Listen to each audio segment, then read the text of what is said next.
오늘은 고린도후서 31번째, 31번째 시간으로 하나님의 사람을 알아보는 법이라는 제목으로 함께 말씀을 나누기 원합니다. 에덴 동산에서 하와를 사탄이 속인 이후 사탄은 계속해서 거짓으로 진리를 공격해온 것을 우리는 잘 알고 있습니다.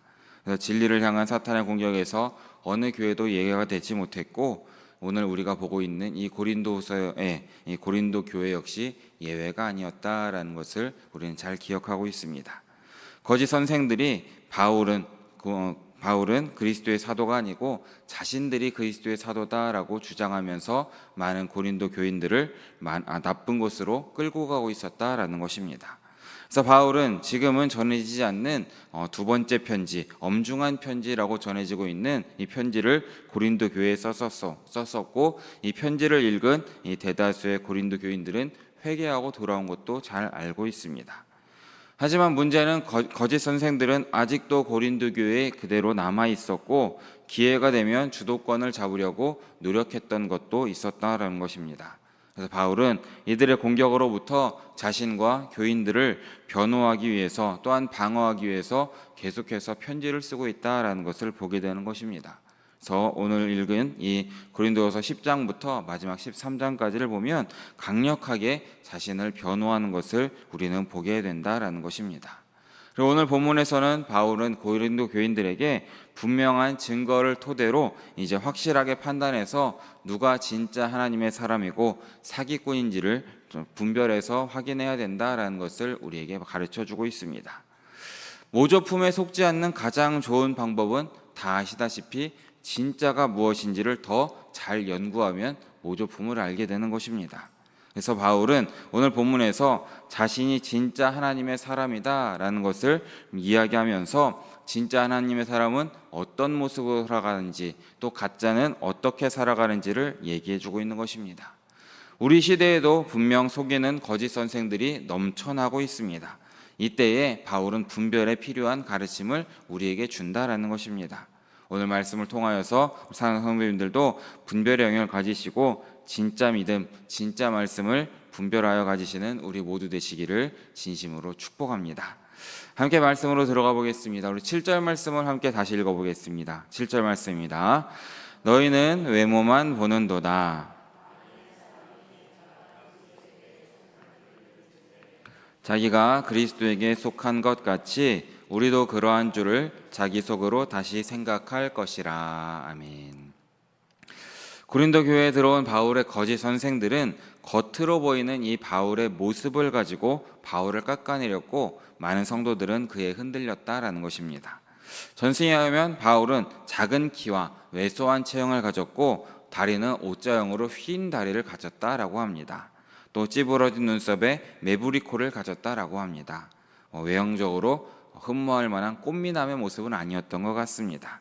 게다가 성경에서도 몇 번 언급하는 것처럼 만성적인 안질, 눈병까지도 있다라는 것을 우리는 말씀 가운데 보게 되는 것입니다. 그러니까 외형상으로 보면, 외모상으로 보면 그리스도의 사도다라고 판단하기 좀 어려운 모습이다라는 것입니다. 그렇게 외모로 판단하는 사람이라면 바울을 오해할 수밖에 없다라는 것을 알고 있었던 것입니다. 또한 거짓 선생들은 무엇을 주장했습니까? 자신들만 그리스도에게 속했다라는 것을 주장한 것을 여기에서 보게 되는 것입니다. 그래서 자신들만 단지 그리스도인이라는 것 이상의 사도다라는 것을 주장하고 있다라는 것입니다. 자신들만 예수님께 특별히 헌신한 사람들이다라는 것을 강조해서 말하고 있는 것입니다. 바울이 여기에서 크게 이들의 주장을 반박하진 않습니다. 왜냐하면 외모적으로는 이미 자신도 인정을 했던 부분이고, 자신의 삶, 자신의 회심, 자신의 사역에 관한 사실을 이미 여러 교회에서 알려져 있었다라는 것입니다. 바나바, 실라, 누가, 디모데를 비롯한 이 바울의 동역자들은 각 교회와 각 지역에서 이 복음을 두려움 없이 전했던 이 모든 것을 삶으로 보여주는 그런 증인이었다라는 것입니다. 그러기에 고린도 교인들에게 이렇게 말하는 것입니다.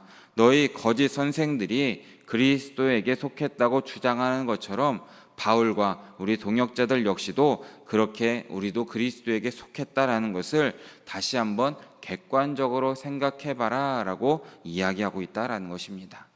이어지는 말씀에서 이제 객관적인 증거들을 계속해서 말하고 있습니다. 함께 8절의 말씀도 읽어보겠습니다. 주께서 주신 권세는 너희를 무너뜨리려고 하신 것이 아니요 세우려고 하신 것이니 내가 이에 대하여 지나치게 자랑하여도 부끄럽지 아니하리라. 아멘. 주님께서는 바울에게 권세를 주셨기 때문에 바울의 삶은 흠잡을 데도 없는 사람이었고 또한 그의 복음 전도 역시도 흠잡을 수 없었던 것을 우리는 잘 알고 있습니다. 그러기에 그가 사도 바울이 자신을 스스로 자랑할지라도 전혀 부끄러운 것이 아니었다라는 것입니다. 하지만 사도 바울이 그렇게 하지 않은 것은 다음 시간에 함께 보겠지만 겸손함으로 인하여서 그 모든 것을 내려놓았다라는 것을 우리는 잘 알아야 된다라는 것입니다. 파괴하려고 또 이렇게 학대하려고 했던 거짓 선생들과는 다르게 바울은 자신의 권세를 이용해서 무엇을 했습니까? 고린도 교인들을 무너뜨리려 하지 않고 세우려 했다라는 것을 밝히고 있는 것입니다. 진짜 하나님의 사람들은 어떤 사람이라는 것입니까? 교회의 덕을 세우고 교회에 힘을 더하고 교회를 성숙시키고 교회에 긍정적 영향을 끼치는 사람이다라는 것을 말씀 가운데 깨달으시길 바라겠습니다. 바울도 어떻습니까? 능력으로 복음을 전했고 많은 사람이 그리스도를 믿어 구원에 이르는 것을 보았고 많은 교회도 세웠고 지도자들도 훈련시켰고 성도들도 온전케 했다라는 것입니다. 참 사도로서 진짜 하나님의 사람으로서 사도 바울의 사역은 교회를 영적으로 발전시켰고 교회에 힘을 더했다라는 것을 믿으시기 바랍니다. 반면에 거짓 선생들은 어땠습니까? 교회에 불화를 일으켰고 또한 분파를 나누어서 교회가 갈라지도록 만들었다라는 것입니다. 혼란과 분열을 일으켰다라는 것입니다. 그래서 지금 바울은 이들이 이렇게 분열시킨 교회를 다시금 세우기 위해 주님께서 주신 권세를 사용하고 있다라는 것을 가르쳐주고 있는 것입니다. 사랑하는 사람들도 이 말씀을 마음에 새기심으로써 모두 다 진짜 하나님의 사람이 되셔서 하나님의 능력으로 교회의 덕을 세우시고 교회에 긍정적인 영향을 끼치시는 우리 모두 되시기를 진심으로 바라겠습니다. 이어지는 9절의 말씀도 함께 읽어보겠습니다. 9절 말씀입니다. 이는 내가 편지들로 아멘. 거짓 선생들의 가장 큰 잘못된 것 중에 하나는 자신들이 행했던 분열과 파괴의 원인을 바울에게 돌리려고 했다라는 것입니다. 바울이 고린도 교인들을 협박해서 복종시키려고 했던 그런 지도자다라고 비난했던 것입니다. 아마도 이 바울이 두 번째로 쓴 아까 말씀드렸던 이 눈물의 엄중한 편지를 보고 더욱더 그렇게 지적했을 가능성이 크다라고 합니다. 그래서 바울은 이 고린도 교인들에게 이렇게 말하고 있는 것입니다. 내가 편지들로 너희를 놀라게 하려는 것 같이 생각하지 않게 함이다라고 고백하고 있는 것입니다. 여기 놀라게 한다라는 말은 이제 헬라어 원문을 보면 겁을 주는 것이다라고도 볼 수 있는 것입니다. 그러니까 편지를 통해서 너희를 겁주거나 복종하게 하려는 것이 아니다라는 것을 다시금 밝히고 있는 것입니다. 우리가 잘 알다시피 이 바울의 두 번째 편지의 목적은 이 고린도 교인들을 회개시켜서 고린도 교인들이 구원을 얻게 하려는 것이 이 두 번째 편지, 엄중한 편지의 목적이다라는 것입니다. 그리고 이 편지가 엄중하고 단호했던 것에 대해서도 고린도 교인들도 받아들였고 이것을 통해 회개하게 되었다라는 것을 우리는 말씀 가운데 보게 되는 것입니다. 바울은 엄한 편지를 보냈고 그것을 통하여서 바울은 편지에 보낸 것에 미안한 마음도 들었고 괴로워하는 마음도 우리는 말씀 가운데 보게 됩니다. 또한 바울은 징계하는 것을 좋아하는 사람도 아니었습니다. 바로잡는 매보다는 사랑과 온유와 관용의 마음으로 고린도 교인들을 가르치기를 원했다라는 것입니다. 이 사랑과 온유, 관용의 마음이야말로 예수님의 마음이고 참 하나님의 사람의 마음이다라는 것을 기억하시기 바랍니다. 하나님의 사람은 자신의 주위의 사람들에게 사랑으로 대한다라는 것이죠. 하지만 거짓 선생들은 어떻습니까? 주위 사람들을 음해하고 주위 사람들을 파괴하고 파멸과 무관심으로 대한다라는 것입니다. 또한 이것을 우리가 마음속에 기억하심으로써 우리 영일의 성도님들도 예수의 마음을 품으시고 온전히 옆에 있는 많은 사람들에게 사랑과 온유의 관용의 마음을 전하시는 우리 모두 되시기를 진심으로 축복합니다. 이어지는 10절의 말씀도 함께 읽어보기 원합니다. 함께 읽습니다. 그들의 말이 그의 편지들은 무게가 있고 힘이 있으나 그가 몸으로 대할 때는 약하고 그 말도 시원하지 않다 하니. 아멘. 바울의 편지들은 무게가 있고 힘이 있었다라는 것입니다. 바울의 글이 지닌 명료함과 합리성과 영성의 힘이 있었다라는 것입니다. 그래서 바울의 편지들은 진리를 향한 열정과 확신으로 넘쳐났던 편지였다라는 것입니다. 거짓 사도들도 거짓 선생들도 이러한 사실까지 부정하려 들지는 않았다라는 것입니다. 하지만 이 거짓 선생들은 말씀드린 것처럼 바울의 육체를 공격했다라는 것입니다. 몸으로 대할 때는 약하고 말도 시원하지 않다라는 것을 말하고 있습니다. 몸으로 대한다라는 것은 바울의 인격이나 분위기나 품행을 말하고 있습니다.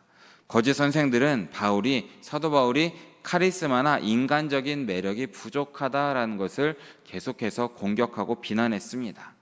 이것은 바울이 이 고린도 방문을 했을 때에 고린도 방문하여서 이제 많은 고통을 받고 눈물로 다시금 떠난 것을 이 치욕스러운 모습으로 묘사했던 것입니다.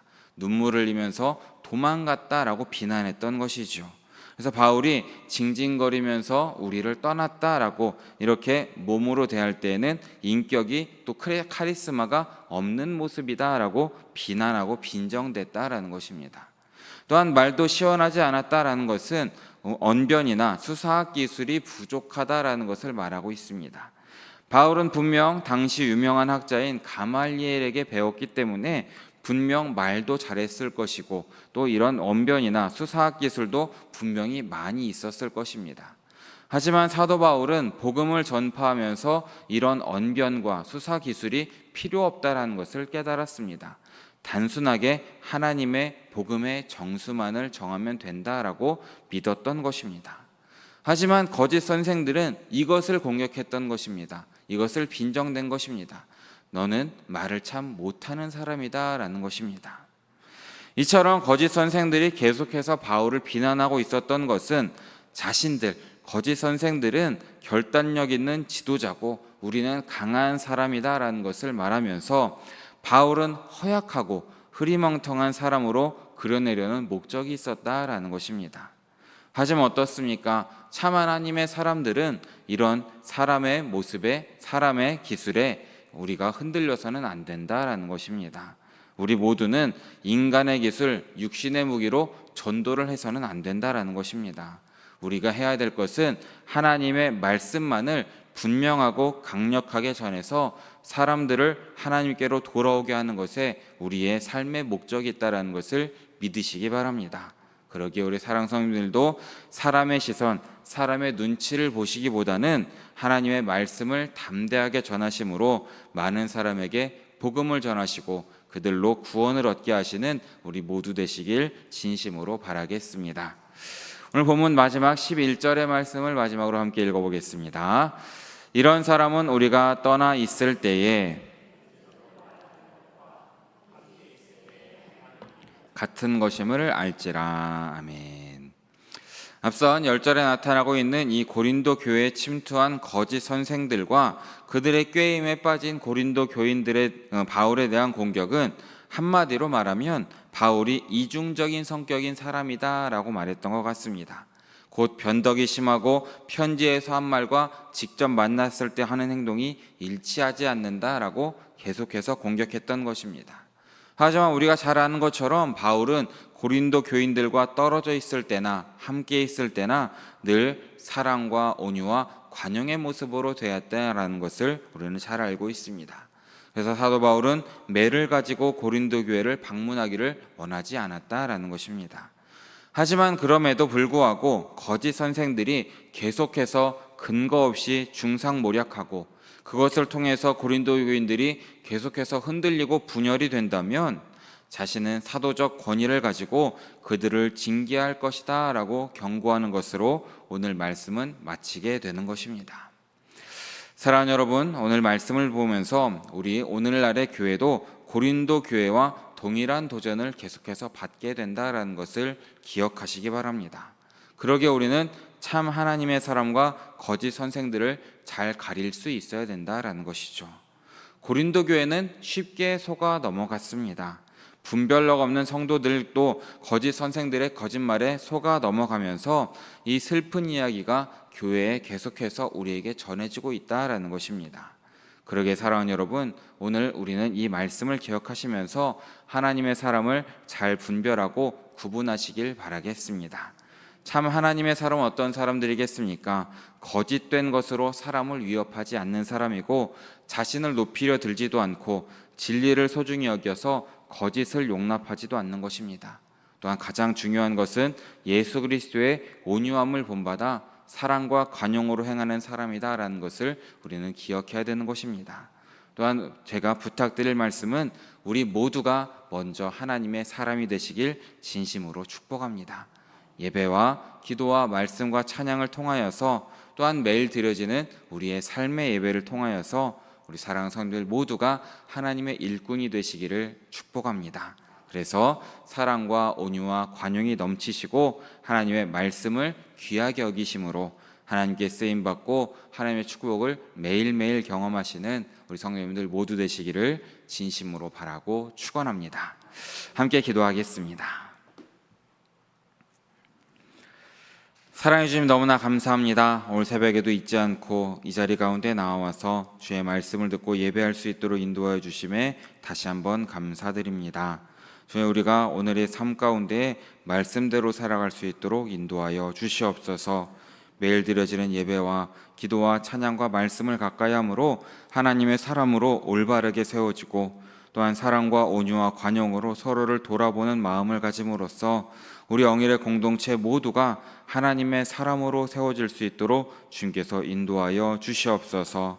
그러므로 우리 영일교회가, 영일의 공동체가 바울처럼 세상 끝날까지 세상 곳곳에 주님의 복음을 전하는 우리 모두 될 수 있도록 주님께서 함께하여 주시옵소서. 모든 말씀 우리의 모든 것 되시는 예수 그리스도의 이름으로 기도드립니다. 아멘.